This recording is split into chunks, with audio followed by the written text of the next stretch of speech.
Olá pessoal, então vamos introdução à Sociologia, parte 1, subdivisão 2.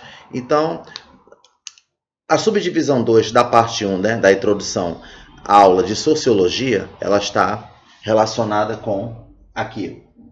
Está aqui, ó, o Sociologia.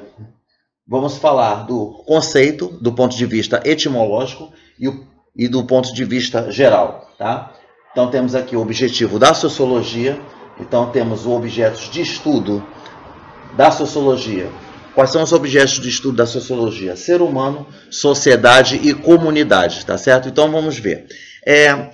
Quando nós queremos definir sociologia, então finalmente vamos definir sociologia. Se você definir sociologia, fizer um conceito de sociologia do ponto de vista etimológico, o que significa? Significa que sociologia, ele vem, né? Logia significa estudo e sócio, sociedade. Então, quando você vai fazer um conceito do ponto de vista etimológico, você associar aquele estudo que que é feito na língua portuguesa, quando você tem o assunto chamado estrutura das palavras. Isso que é etimologia, você fazer o conceito no ponto de vista do significado das palavras. Logia, estudo, e sócio, sociedade. Isso é um conceito do ponto de vista etimológico, estudo da sociedade. Tá? Se você for fazer o conceito do sentido geral, o que é sociologia, então o que acontece? O sentido geral, o que é sociologia? Então o professor, quando ele vai, ele debate com a turma e pergunta, turma, o que é sociologia no sentido geral, né? Então é assim, é a área das ciências humanas, né, que estuda o comportamento humano, né, e se dedica a compreender as formas de interação que temos uns com os outros, tá? Nossas organizações e os fenômenos sociais, né, observados na realidade dos indivíduos. Tá? Então, o que acontece? É a área das ciências humanas, né, que estuda o comportamento humano e se dedica a compreender as formas de interação que temos uns com os outros, nossas organizações e os fenômenos sociais observados na realidade dos indivíduos. Tá? Então, o que acontece? Enquanto o indivíduo, na sua singularidade, né, é estudado pela psicologia, então se você for fazer uma diferença entre sociologia e psicologia, na sociologia nós estudamos os indivíduos, o comportamento humano no seu sentido coletivo, em termos de sociedade. Nós estudamos as pessoas, a pessoa incluída nos grupos sociais, nas classes sociais, tá? Então, é isso que acontece. Agora, a psicologia já é diferente. A psicologia, você estuda o ser humano, na sua singularidade, tá? Então, o que acontece, né? A sociologia, ela tem uma base teórica, né, voltada para o estudo dos fenômenos sociais, tá? Então, compreender, né, as diferentes sociedades e culturas é um dos objetivos da sociologia, né? Então, se você simplificar mais esse conceito, ele ficaria assim, né? É a disciplina que estuda as formas humanas de interação. Então, a sociologia, ele procura estudar o ser humano na sua forma de interagir uns com os outros, tá certo? É isso que é o conceito, se você fizer um conceito de uma forma bem compacta de sociologia, tá certo? Outro conceito que você pode fazer de uma forma compacta também é que sociologia, você estuda os fenômenos da vida em sociedade. Então, é isso que é a sociologia, estuda os fenômenos da vida em sociedade, tá? Então, vamos outros objetivos do estudo da sociologia. Tá aqui, ó. Tá aqui. Objetivo da sociologia, tá? Então, vamos ver outros objetivos do estudo da sociologia. Então, o professor, quando ele vai colocar os objetivos, ele pode ali, né, citar no quadro, quer dizer, o que acontece? O professor, ele faz aqui uma pausa aqui no vídeo, na minha apresentação, e cada objetivo que eu for falar, o professor dá uma pequena pausa e ele vai anotando. Daqui a pouco, volta, ouve e vai anotando, tá certo? Isso assim fica muito interessante para você, para ficar bem organizado, para que isso aí possa ser apresentado em sala de aula, né? É um planejamento de estudo. Então, outros objetivos da sociologia, né? Ele compreende e explicar as permanências e as transformações que ocorrem nas sociedades humanas, até indicar algumas pistas sobre os rumos das mudanças. Então, quando você tem pistas sobre os rumos das mudanças, alguns sinais que existem, né, que houve uma mudança, então o que acontece? É o caso, por exemplo, que quando você vai fazer uma escavação arqueológica, quando você lá você desenterra ossadas, né, ossadas de espécies humanas pré-históricas nos nossos ancestrais, você encontra ferramentas junto com eles. Olha que interessante. Então, quando você vai fazer uma escavação, você encontra tipos de ferramentas junto com a espécie humana. Provavelmente aquela espécie humana estava abatendo algum animal, uma hipótese, estava lutando com algum animal pré-histórico contemporâneo dele, então ele estava com aquelas ferramentas, porque o homem, do jeito que os nossos ancestrais de outras espécies pré-históricas, eles viviam sempre em perigo constante durante a caçada, e ele se deparava com animais muito perigosos, como o tigre-dente de sabre, principalmente. Então, o que acontece? Isso é muito visto em vídeos, né, de computação gráfica, quando eles produzem vídeos para mostrar de como os nossos ancestrais se interagiam entre eles e com os animais, principalmente com esses animais perigosos. Então, eles nunca podiam largar a arma. Eles tinham que estar sempre com a arma ali junto deles, né? Então, quando acontecia alguma morte entre eles durante a caçada, então, quando havia a preocupação em enterrar os mortos, em algumas situações e sim, em outras não, na hora que você escava, de vez em quando sempre encontra ferramentas junto com eles. Então aquelas ferramentas ali, pode ser uma arma, pode ser um outro tipo de objeto que não seja voltado para a caça, mas se encontrava mais eram armas junto com os nossos ancestrais.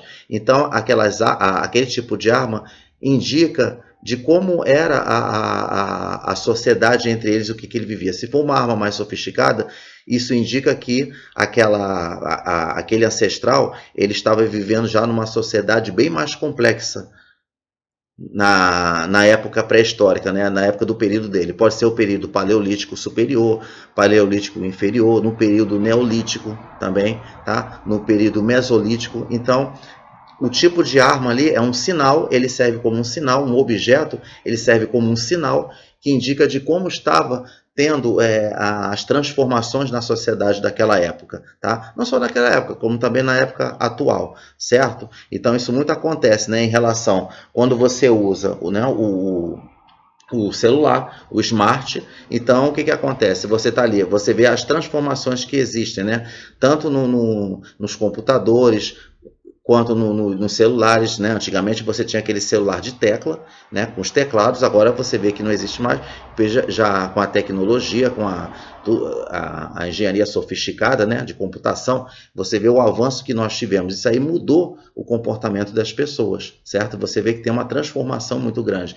Hoje, antigamente, quando a gente usava o celular de uma forma em teclado, as interações eram mais limitadas, porque você usava muito assim, ainda telefonando, você usava ainda o telefone, porque o celular, ele mesmo assim sendo o celular que você, sem fio, um telefone sem fio, claro, então você, usando teclas, você ainda tinha aquela limitação de ainda estar usando como para ligar. Agora, hoje não. Hoje, agora, com a sofisticação que você vê, com grande evolução cultural, com avanços, né, da tecnologia, então você vê que a mudança, né, da engenharia, do design, tudo, você vê que isso interfere na interação das pessoas. Hoje as pessoas interagem muito mais, porque agora você vê que o celular é um smartphone, né? Vira smartphone, aí você tem iPod, aí você tem, né,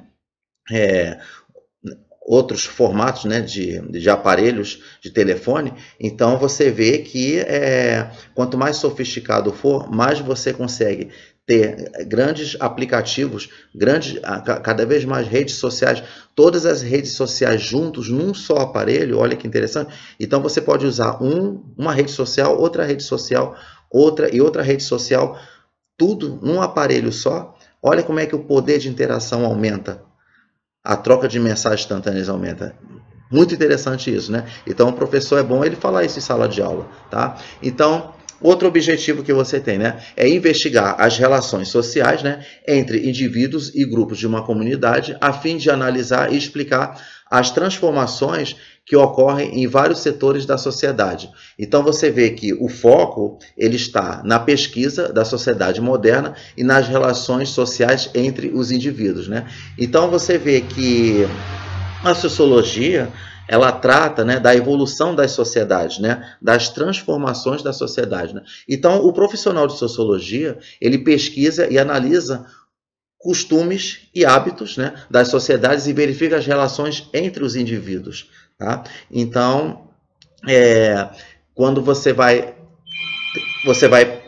analisar, você está numa cidade e você vê aquela cidade, como é que está a sociedade na sua forma moderna, o que acontece? Você consegue buscar sinais de que como era a sociedade antes daquela sociedade que está agora nesse momento naquele determinado bairro, daquela determinada cidade, naquele determinado país.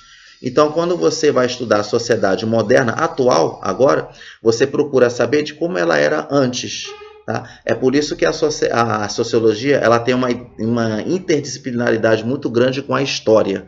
Né? Então porque sempre cada cidade, cada bairro, cada país, cada município, ele guarda registros históricos ali, que são guardados, né, nas instituições públicas, né, nas instituições do governo, prefeitura, estado, federal. Então eles têm sempre registros históricos e que você pesquisa, você faz uma pesquisa ali, você sabe como isso aconteceu antes, porque é tudo registrado. Quando você tem um registro, você consegue saber de como era o comportamento da sociedade lá, por exemplo, dos anos 50, dos anos 60, dos anos 70, tá certo? Vamos ver agora, tá aqui, vamos ver perguntas de motivação. Perguntas de motivação. Então, quando o professor ele vai iniciar a aula de sociologia, ele vai e faz as perguntas de motivação. Uma vez que você debate exemplos do dia a dia, situações históricas, e quando você vai falar dos objetivos da sociologia, então é bom você colocar perguntas de motivação para fazer com que o aluno ele entenda, ele tenha consciência por que ele tem qual a importância da sociologia que é implantado nas escolas, tanto na escola quanto na universidade. Obviamente na universidade porque tem a faculdade de ciências sociais, tem a faculdade de sociologia.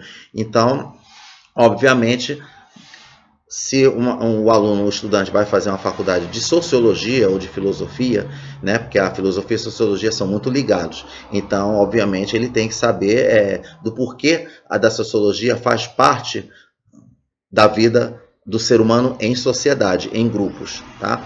Então, o professor ele pode colocar ali no quadro, escrever quais são as perguntas de motivação. As perguntas de motivação é a seguinte, né?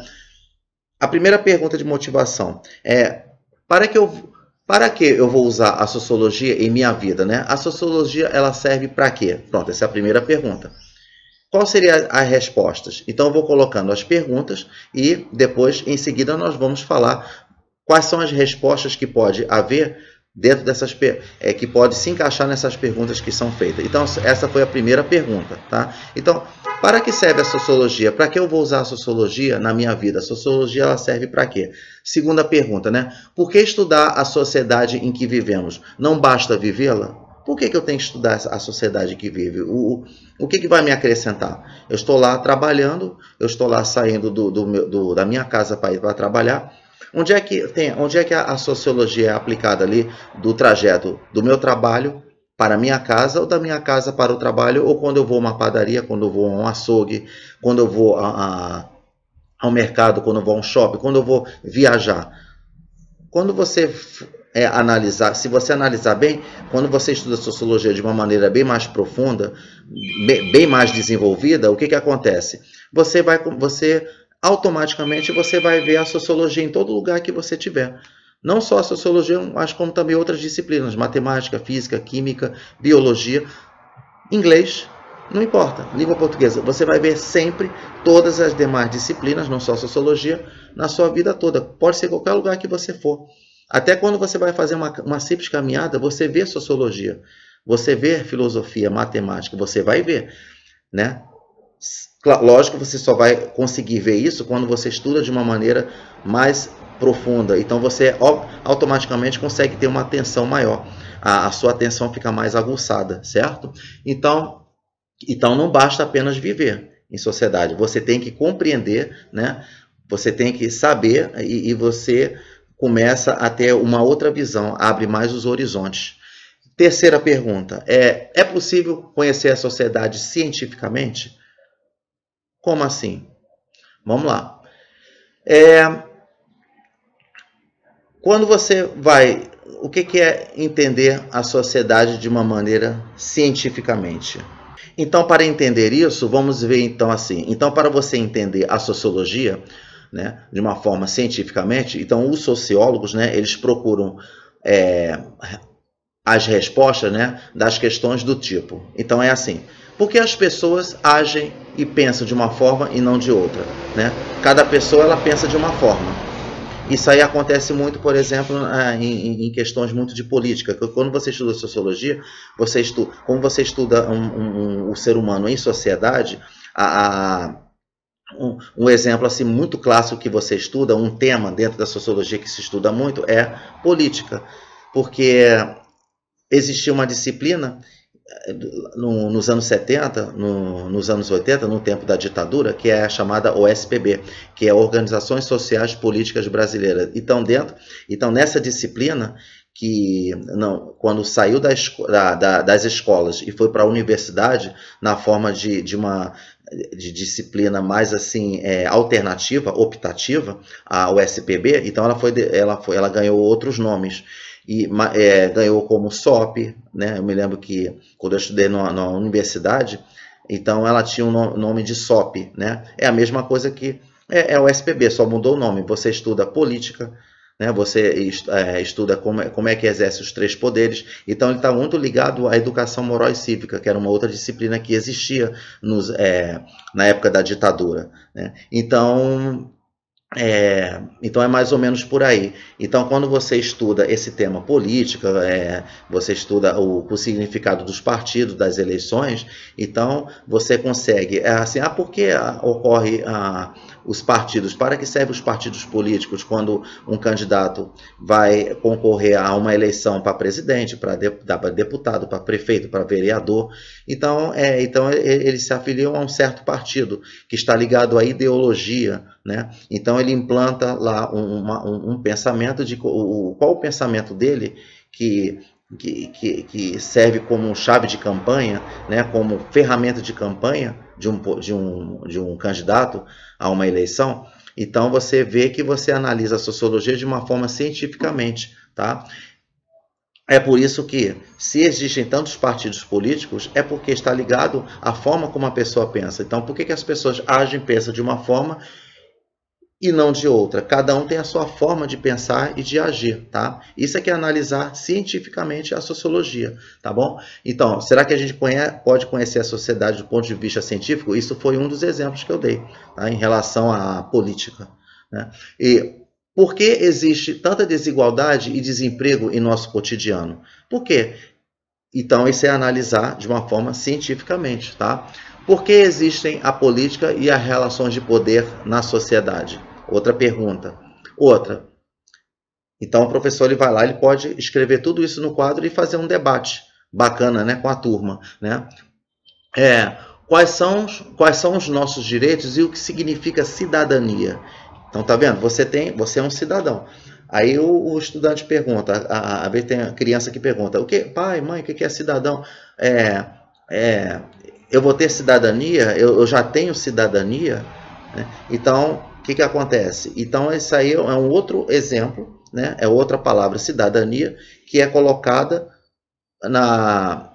no estudo da sociedade de um ponto de vista científico.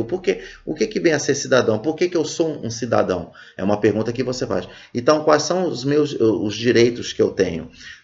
A partir do ponto de que uma criança já nasce, ela já está garantida os direitos dela, né? Então, quando você já é uma criança que já está lá, né, de meses de vida, de dias de vida, já está garantido os direitos dela, tá? Então, outra pergunta, por que existem movimentos sociais com interesses tão diversos, né? Movimentos sociais que você encontra as mobilizações como uma mobilização de greve, de protesto, Tá? Então, isso aí são coisas que vão ser debatidas ao longo aqui da apresentação de como introduzir a aula de sociologia. Tá? Por enquanto, estamos nas perguntas de motivação para você saber o que é. Outra que faz parte obrigatoriamente importante dentro do estudo da sociologia, né? Que é cultura. Então, quando você pergunta o que é cultura, qual relação entre cultura e ideologia? Aí a gente vai ver o que é ideologia. Isso aí já foi, a ideologia, ela já foi explicada quando fiz a apresentação de introdução à filosofia. Então, quando eu fiz a introdução a aulas de filosofia, eu abordei esse assunto de ideologia, tá? E cultura, o que é cultura? Que nós vamos ver, já foi debatido também na introdução à filosofia, tá? Um exemplo de cultura foi que falei em relação ao mundo pré-histórico, das espécies humanas pré-históricas, que quando você vive em grupos, aí é muito mais fácil você transmitir o conhecimento de um para o outro. Quando você cria uma coisa, quando você descobre uma coisa, você compartilha aquela sua criação, aquela sua descoberta, você compartilha com os demais. Quando você compartilha com os demais, os outros acabam também sabendo, começam a saber. Então, essa transmissão de conhecimento de um para o outro, isso aí é cultura. Tá legal? Outra pergunta é como o celular e a televisão elas são vistas pela sociedade. Você vê o que o celular, né, e a televisão eles influenciam na opinião pública. Então foi que eu havia falado na subdivisão dessa primeira parte, que como você vê que quando você usa a tecnologia, não só o telefone como também a televisão, então o que acontece? E isso aí vai influenciar e vai influenciar no pensamento de cada um, né? Cada um vai agir e pensar de uma forma diferente em função do que a televisão e o celular transmite para você, né? Então, isso é analisar de uma forma cientificamente, tá? Então, alguns usam a internet apenas assim como uma interação, como uma diversão, como um entretenimento, né? E são usados de uma maneira bem superficial, enquanto que outros já veem a televisão e o celular de uma outra forma, de uma maneira em que são úteis para aprofundar o seu conhecimento, né? Você vê que tem gente que usa muito o celular como objeto de estudo. Quando uma pessoa vai fazer um concurso, quando uma pessoa está querendo tirar dúvida de um assunto escolar, então ele pesquisa, ele procura pesquisar, ele procura analisar, ele procura exercer o seu pensamento público, ele concorda, ele discorda. Tá? E o que a televisão passa para você de uma forma que vai manipular algumas pessoas e não vai manipular outras, porque quando você sabe, né, nessas interações todas que tem através de propagandas que passam para você, quando você vê cenas, né, que abordam assuntos polêmicos, vai influenciar uns e outros não. Tá? Então, por isso que fala, como é que o celular e a televisão são vistos pela sociedade? Eu até já tinha debati na subdivisão 1 da primeira parte, que o celular, quando você olha o celular aqui, foi o que eu havia falado, que você gasta uma fortuna naquele aparelho, você analisa e fica pensando, você gasta uma fortuna e você usa o aparelho de uma maneira tão superficial, de uma maneira tão assim, não muito profunda, de uma maneira tão assim evasiva, e você acaba tendo um desperdício, um prejuízo, né? Quer dizer, mas quando você vê ele como um objeto que vai determinar algo a mais para você, quando você coloca objetivos na sua vida, que aquele aparelho ele vai te proporcionar, então você vai ver que vamos dizer assim, que o caro se torna barato, entendeu? Então você não vai ter tanto prejuízo assim a respeito, né? Outra pergunta, será que a realidade que seus pais viveram é igual à realidade que você vive, pronto. Isso aí é um ponto muito importante quando você vai estudar sociologia. Então você vê que quando você vai ver que quando os pais, os avós, né, contam fatos que aconteceram na vida dele, então você vê que não é a mesma, obviamente não vai ser a mesma coisa que você está vivendo atual. Então, aí cabe a você achar que vai ser bom ou ruim. Será que é a mesma coisa que perguntar, será que os pais de todos nós, né, os pais de vocês, os meus pais, tiveram uma época bem melhor do que eu tenho agora, vamos dizer assim. Então, essa é uma coisa que você compara. É por isso que quando você vive no mundo, na sociedade atual agora, principalmente um jovem, um adolescente, e o que acontece? Ele, obviamente, ele acaba sabendo, né, de como era a vida dos seus avós ou dos seus pais. Ele vai caber a ele fazer uma análise crítica. Pode ser tanto positiva como pode ser negativamente, né? Então, o que acontece? Então, essas perguntas de motivação, eles são muito importantes, né? De você fazer um debate muito grande, pode ser até feito na forma de projetos, né? O professor pode desenvolver projetos, né? Colocando essas perguntas de motivação e transformar essas perguntas num debate enriquecedor, né? Isso aí é que faz o estudante ver, né, de como a sociologia é muito importante. Através dessas perguntas de motivação, ele acaba vendo que a sociologia não é uma disciplina inútil. Nenhuma disciplina é inútil. É o que eu falo sempre, você não estuda aquilo à toa. Quando você é um estudante e você está lá assistindo o professor transmitindo os assuntos, tudo que ele é transmitido não é à toa. Isso aí é uma coisa que é usada no dia a dia, fora na parte externa dos muros escolares, né? Tá? Então, vamos pegar mais exemplos do dia a dia, alguns ligados às perguntas de motivação. Então, vamos ver. Podemos voltar aqui, ó, com mais exemplos do dia a dia. Então, vamos ver aqui, né? Vamos pegar exemplo do dia a dia relacionado, por exemplo, né, à luta das mulheres, né, a luta das mulheres pela igualdade de direitos, tá? Especialmente o direito ao voto. Então, o que acontece, né? Então, vamos dar um exemplo que acontece no Afeganistão.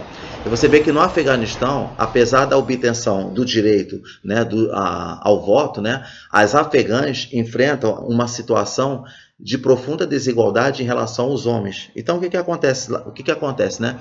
Elas são forçadas pela tradição a cobrir o corpo e o rosto e a casar por determinação de suas famílias. Olha só como é que é a cultura de lá. Isso aí tem alguma coisa. Isso aí que eu estou falando agora, isso aí está relacionado a costumes, a cultura. Então, quando eu falei a respeito de costumes nos objetivos, então o que acontece? Então, isso aí já é o costume lá do país, né? Então, você vê que quando você vai para o Afeganistão e você vê esse tipo de costume, esse hábito, né, que acontece nas mulheres, elas já adquiriram o direito ao voto. Antes não tinham esse direito. Olha só como houve a transformação. Houve essa transformação na obtenção do direito de votar. Mas o que permaneceu, o hábito é que elas ainda continuam, né, com o rosto e o corpo cobertos, né, e a casar por determinação de suas famílias, tá? Isso é o quê? Isso aí é uma tradição cultural de lá, desse país, do Afeganistão, tá?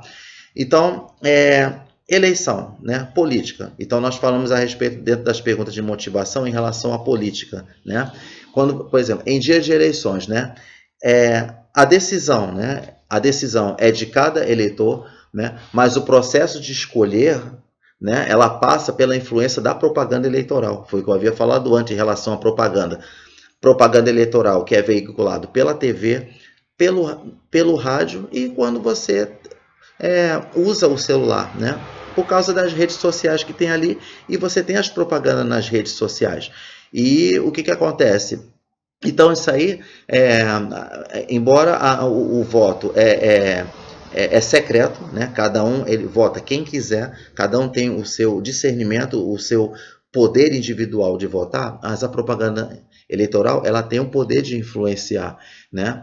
Então, o que acontece, né? Então, o processo de escolher passa pela influência da propaganda eleitoral, né? Por isso que fala assim, né? Por que o celular e a televisão, como é que eles são vistos pela sociedade, né?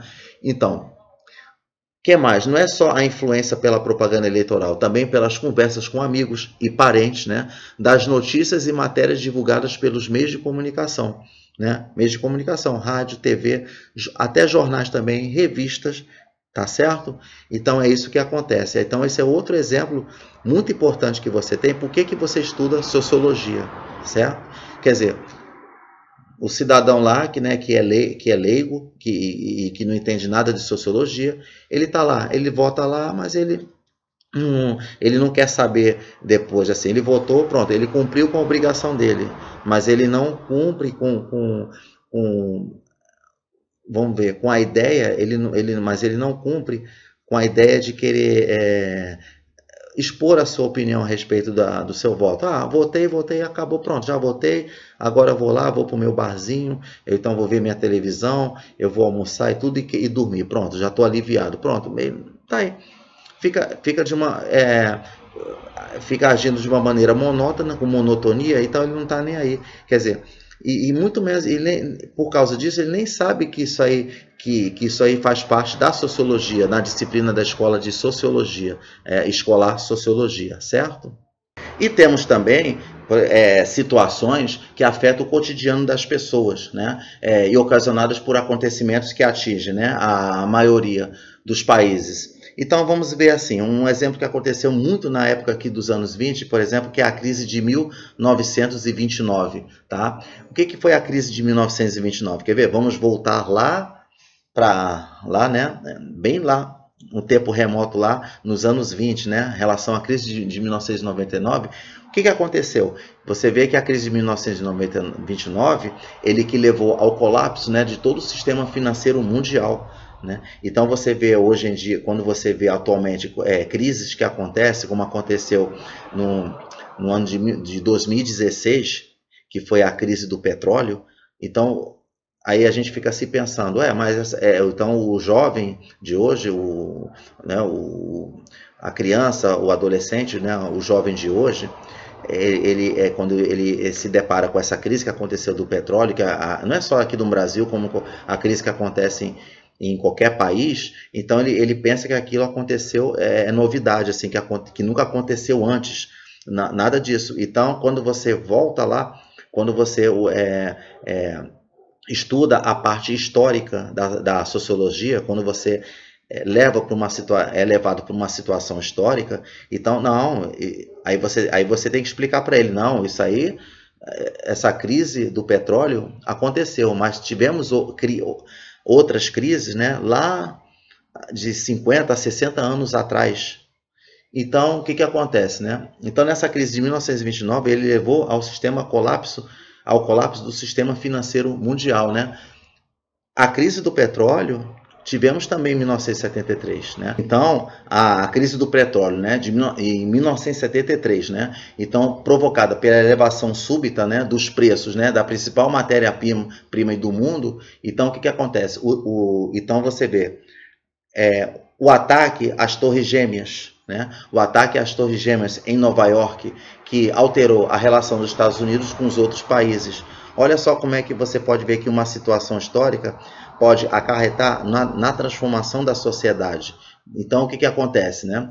Então, esse ataque às Torres Gêmeas, né, em Nova York, que alterou a relação dos Estados Unidos com os outros países, e principalmente o cotidiano do cidadão, então, estadunidense, tá? Então, alterou completamente, mudou a vida de uma hora para outra do cidadão norte-americano, né? Então, essas situações, além de afetarem, né, as relações políticas e econômicas e financeiras de todos os países, né, também prejudicaram indivíduos, né, em muitos lugares. Você vê, até na satisfação de suas necessidades, né, como o consumo de alimentos e de combustível. Olha como é que você vê que uma crise um início até de guerra, como aconteceu com essas Torres Gêmeas. Olha como é que pode mudar a situação de pessoas até que não precisa ser morar em grandes cidades, em grandes metrópoles, né? Até afeta também cidades bem no interior, bem afastados. Como é que pode esse colapso todo que eu falei, que é da crise de 1929, a crise do petróleo em 1973, né? E o ataque às Torres Gêmeas, olha como é que mudou a situação do cidadão, não só nos Estados Unidos, como também de outros países, certo? Então, pessoal, essa foi então a subdivisão 2 da parte 1 da introdução ao estudo da sociologia, né? Então, nós vamos ver na subdivisão 3 da continuidade à parte 1, para que nós possamos continuar desenvolvendo de como o professor ele pode introduzir a aula de sociologia, tá certo? Então, um abração e até lá!